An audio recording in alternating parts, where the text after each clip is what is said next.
Chapter number 2 is General Auditing Principles and Auditor's Responsibility.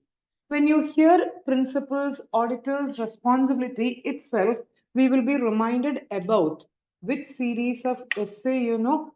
Basically, it is 200 series. 200 series deals with auditor's principles and responsibilities. So, in this chapter, main standards which are covered are these standards 200 series and also essay 402. Now, if you see MTP, RTP, past exam question, out of this 240, very important, and 402, guys, see very specifically, 402 is very, very important. That doesn't mean other standards are unimportant. Huh? Okay, now we'll go to summary of each standard. Now, what is essay 240 all about? Auditor's responsibility relating to fraud in an audit of financial statement. This standard talks about the concept of fraud. What is auditor's objective of fraud? Like what auditor is supposed to do in the standard? What is auditor's objective? Then they're talking about two types of fraud: fraudulent financial reporting, misappropriation of assets. Then, fraud risk factors. Then, indicators of fraud. There are various indicators of fraud. And finally, it's talking about auditors' responsibilities regarding fraud. Okay. That is mainly about essay 240. Now, when you hear essay 240, link it with CARO. CARO, clause number. Which one? 11. As well as 143, 12 to 15. Now, guys, what is the difference between CARO clause 11, 143, 12 and essay 240? CARO is reporting. Reporting to whom? Reporting to users. 143.12 is also reporting. Reporting to whom? That is, if fraud exceeds 1 crore, you are going to report to central government in ADT. Whereas essay 240 is talking about auditors' responsibility regarding. Now coming to the next standard, which is essay 250. 250 is what? Considerations of law and regulation, L and R, laws and regulations in an audit of financial statements. Now, this is very important. There is something else in professional ethics which is called as NOCLAR, non-compliance of laws and regulations.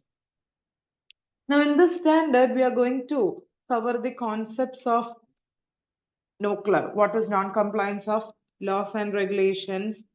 Then, as usual, what is auditor's objectives? Then, very important, what are the indicators of non-compliance, main indicators of non-compliance? Then, going forward with respect to auditor's responsibility and what procedures auditor will do when he comes across non-compliance. Responsibility will include even reporting requirements. RRS reporting requirements. So essay 250, kindly read it with NOCLAR also, which is there in professional ethics. Now regarding essay 260, essay 260, communication with those charged with governance, TCWG. Now, there is another standard which is essay 265. 265 is communicating the weakness in internal control, like deficiencies in internal control. This is for communicating deficiencies in internal control, whereas 260 is general communication, any significant matters. So this is said to be general communication, whereas 265 is specific. Now, in this essay, they are talking about TCWG, objective of communication, Scope of communication, as we said, scope is general. Then, what are the matters to be communicated? Very important matters. Then, finally, regarding auditor's responsibility. Guys, from essay 260 only, essay 701 arises. What is essay 701? Key audit matter. From significant matters only, most significant matter can key audit matter arises. Yeah. Then, essay 299, joint audit.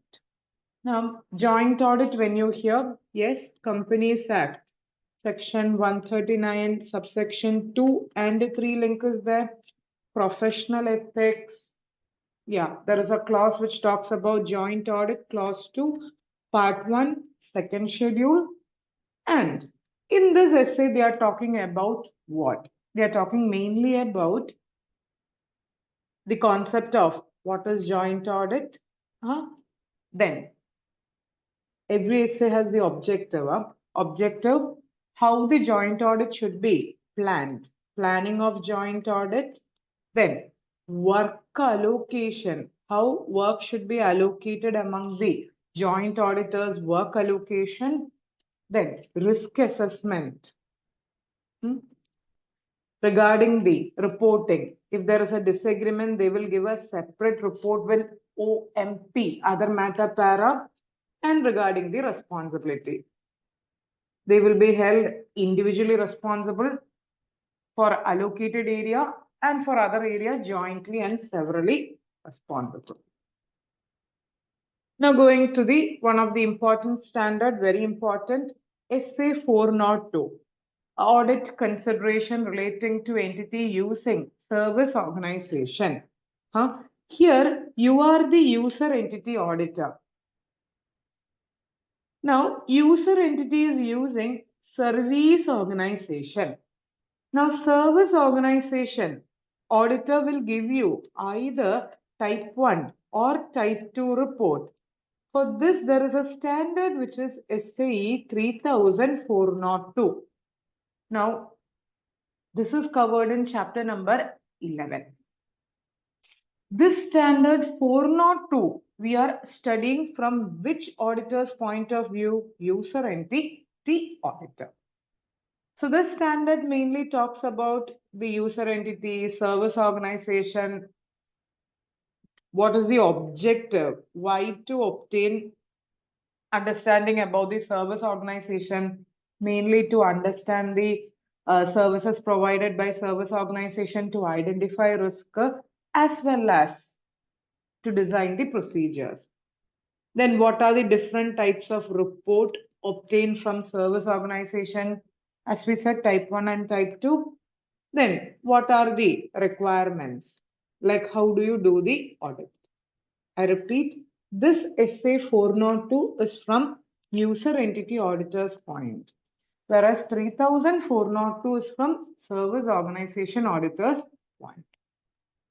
So this is the recap of chapter number 2, which is general auditing principles and auditors' responsibilities. Essay 250, kindly link it with nuclear in professional ethics also. Okay.